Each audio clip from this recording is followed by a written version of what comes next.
प्रिय आत्मन सप्रेम जयजीव आज को 4 वर्ष पूर्वे प्रायतः 4 वर्ष पूर्वे आम महांगा कटक जिला निमाई मुनि सहित केवल फोन माध्यम कथबार्ता और चिन्हा परिचय होइथिलु।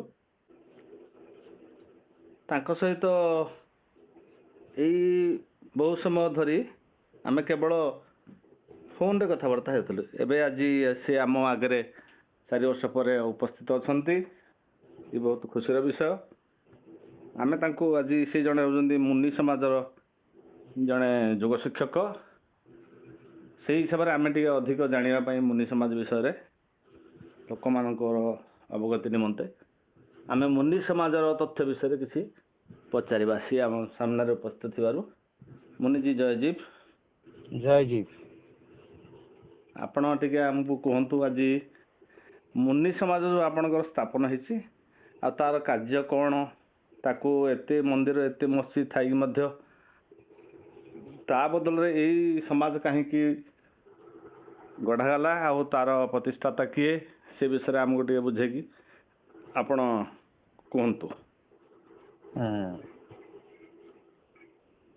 आवश्यकता होची आविष्कार जननी।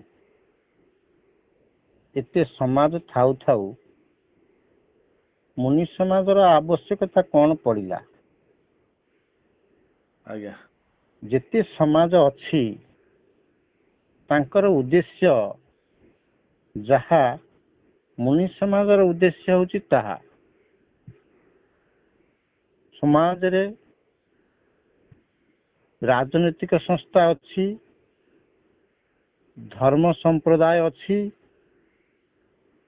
चिकित्सालय भी अच्छी।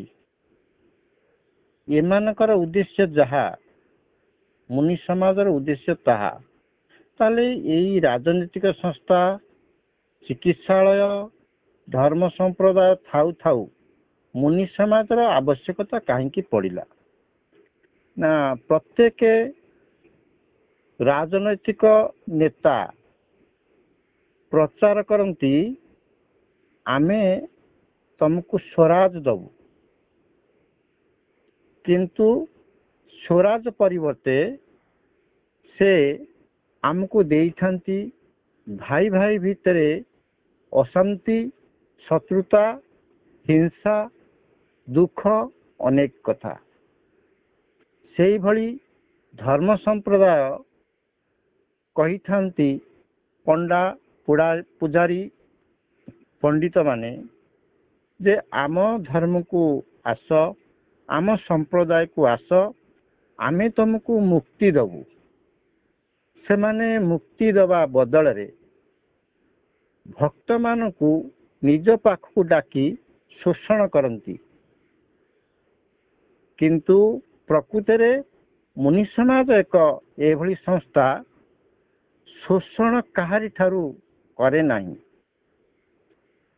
चिकित्सालय सृष्टि है जे ये संसार जेते लोक अछंती समस्त को निरोग रखिया पाई, किंतु चिकित्सालय परे चिकित्सालय गढ़ा चली आउ रोग परे रोग बढ़ी चली।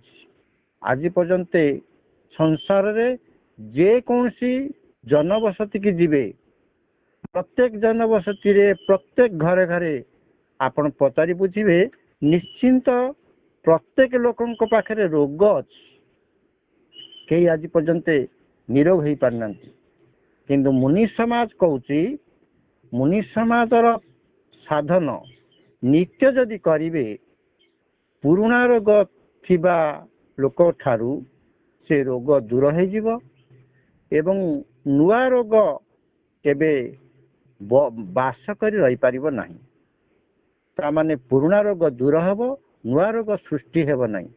प्रत्येक लोक निरोग रही सुख शांति आनंद उपलब्धि करिवे।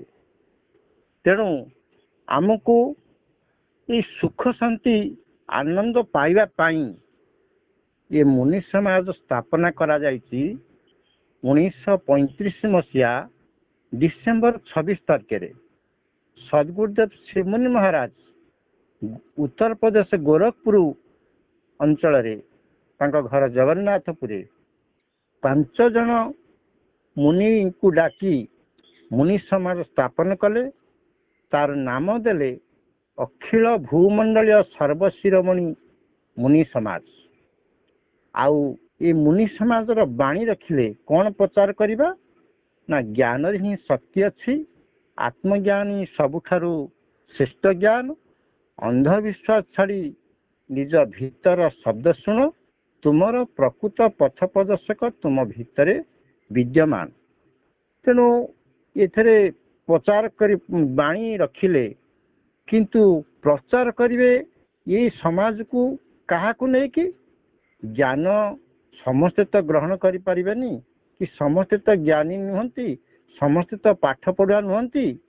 से माने प्रचार कले कौन ना ये ज्ञान को जानिया पाई सहज उपाय होची कौन ना जोग। तेणु मुनि समाज को से प्रथमे 5टी स्तंभ पर ठिया कले जे 5टी जिनिस जदि आमे प्रचार करिबा लोक माने ज्ञान कौन जानिबे। ज्ञान कौन जानिला परे लोक माने साधन करी सुस्थ सुंदर निरोग निराम निर्विकार अजर अमर अविनाशी होई रही पारिबे। एटा होची मुनि ऋषिकर प्राचीनतम अवदान जाकि अतीत रे थिला वर्तमान ये भविष्यत रे मध्य श्रेष्ठ अवदान। आठारु भल अवदान कौन सी गुरु देई नांती, एबे कौन सी गुरु देउ नांती, भविष्यत रे मध्य कौन सी गुरु देबे नाही। काहेकि ना स्वास्थ्य एक अमूल्य संपद। जे कला गोरा श्यामल जो वर्णर हो, काणी केम्पी छोटी अंध काला जी जा हो, किंतु समस्ते स्वास्थ्य को पसंद करती। स्वास्थ्य समस्तंकर दरकार। तेणु यही स्वास्थ्य रक्षा पाई प्रथम से जोग नामक स्तंभ प्रचार कले। जोग स्वस्थ आत्मज्ञान सत्य एवं स्वतंत्र विचार ये 5टी स्तंभ पर मुनि समाज को ठिया कले। जे प्रथमे जोग प्रचार कले। जोग कले आमे प्रथमे पाइबा स्वस्थ, आमे स्वरूप स्थिति की जाई आम स्वास्थ्य पाइबा। आउ स्वरूप स्थिति की गले स्वरूप कौन जानिले आमर आत्मज्ञान हो। जोग स्वस्थ आत्मज्ञान तापर से आत्मा जे सत्य आमे जानी जीवा सेठी। आउ सत्य को जानिगला परे आमर स्वतंत्र विचार उदय हब। जोग स्वस्थ आत्मज्ञान सत्य स्वतंत्र विचार। तेणु प्रथमे से मुनि समाज नाम रखिबार कहीं मुनि समाज रखिले ना आमे जे समस्ते बहिर्मुखी होइचे दुखटा आमर बाहर आसुची, आम शरीर को विजातीय अणु बाहर आसुची। तेणु आमे बहिर्मुखी मन को यदि अंतर्मुखी करि परिबा ताहले आमे स्वरूप स्थिति की जाई परिबा। ताहले बहिर्मुखी मन को अंतर्मुखी जे करिवो अर्थात मु को जे निरूपण करि परिबो, निज को जे जानी परिबो से होची मुनि। निजर एवं विश्वर मंगल पाई जे मनन चिंतन करे ताकू मुनि कुआ जाए। समाज का कुआ जाए ना समभावापन्न व्यक्ति मानकर समाहार को समाज कुआ जाए। सेही बड़ी मुनि समाज कहले समस्तंकर भावना एक, समस्ते निजर कल्याण सहित सारा विश्वर मध्य कल्याण चिंतन करती। सर्वे भवन्तु सुखिनो सर्वे सन्तु निरामया सर्वे भद्राणि पश्यन्तु। ये मध्य मुनि समाज रे समस्ते मुनि साधन कला बेले कहती एवं मुनि समाजर मुनि जगत पाई आशीर्वाद मध्य करती। तेणु मुनि समाज एक ये भली संस्था जो संस्था रे गोड़ाणी हवा को पड़े नहीं, जो संस्था रे माने हुंडी करके तंधा आदाय करा जाए नहीं, जो संस्था रे शिष्य मान को शोषण करा जाए नहीं। मुनि समाज होची एक आयु आरोग्य संस्था, ये होची आत्म साक्षात्कार मार्ग। तेबे मुनि जी जेहेतु मुनि ऋषि मानकर ये गोटे संस्था ତେଣୁକରି ମୁନି ଋଷି ମାନଙ୍କର ପାଖରୁ ଏତେ ବର୍ଷ ପୁରୁଣା ଜିନିଷକୁ ଆଣିଥିବାରୁ ସେଇଥିପାଇଁ ୟାର ନାଁ ରଖା ହେଇଛି ମୁନି ସମାଜ। ମୁନି ସମାଜ। ହଁ ତାହେଲେ ଠିକ ଅଛି, ଆଜି ଏତିକି ଆଲୋଚନା କରିବା। ପୁଣି ପରବର୍ତ୍ତୀ ଅବସ୍ଥାରେ ଆମେ କେତେବେଳେ ସମୟ ସୁଯୋଗ ପାଇଲେ ମୁନି ସମାଜ ବିଷୟରେ କ'ଣ ତାର ଭିତରେ ସବୁ ଅଛି ଆଉ ବାରମ୍ବାର ଗୋଟେ ଗୋଟେ ପରେ ଆଲୋଚନା କରିକି ଲୋକଙ୍କୁ ଜଣେଇବା ଆଉ। ହଁ, ଇଏ ସମସ୍ତଙ୍କ ପାଇଁ ମଙ୍ଗଳମୟ ହେଉ। ସମସ୍ତେ ଦୀର୍ଘାୟୁ ହୁଅନ୍ତୁ, ନିରୋଗ ହୁଅନ୍ତୁ, ସୁସ୍ଥ ସୁନ୍ଦର ବଳବାନ ହୁଅନ୍ତୁ। ପ୍ରତ୍ୟେକ ଦିନ ସାଧନ ସ୍ୱାଧ୍ୟାୟ ସତ୍ସଙ୍ଗ କରି ସୁଖ ଶାନ୍ତି ଆନନ୍ଦର ଅଧିକାରୀ ହୁଅନ୍ତୁ। ଏତିକି କହି ଆଜିର ଅଧ୍ୟାୟକୁ ଏଇଠି ବିଶ୍ରାମ ଦଉଛି। ସପ୍ରେମ ଜୟଜୀବ। ସପ୍ରେମ ଜୟଜୀବ।